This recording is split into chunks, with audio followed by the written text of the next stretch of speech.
In this lesson, we're going to look at synthetic division again, but we're going to look at a special case because the polynomials that you see at the top in purple, some of the variables are missing.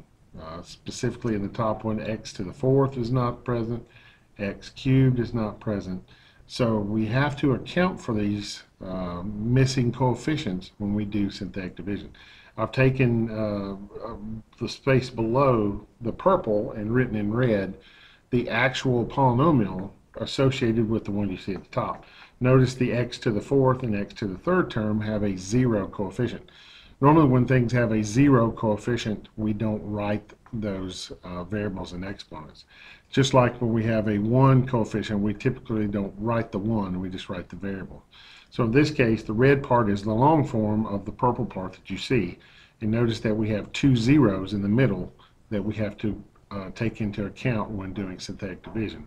So that would be the long form. Now from the long form, we can take our numbers and write them out and get ready to do synthetic division. So the coefficient on the x to the fifth would be the first number.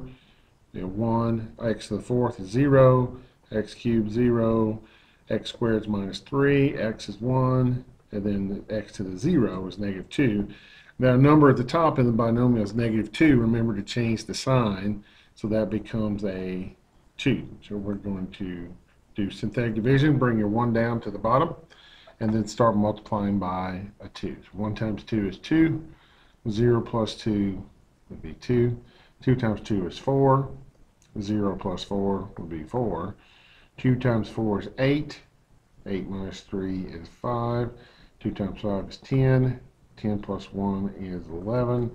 2 times 11 is 22.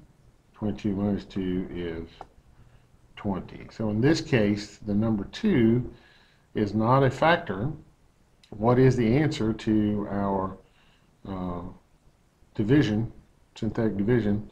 Remember, the degree of the depressed polynomial, or the quotient at the bottom, is going to be 1 less than the original. So this is going to be x to the fourth plus 2x cubed plus 4x squared plus 5x plus 11, remainder 20. So always look when you're doing synthetic division, make sure you have all of the exponents there. If you do not see exponents, make sure you add zeros so that you can get the answer to come out correctly.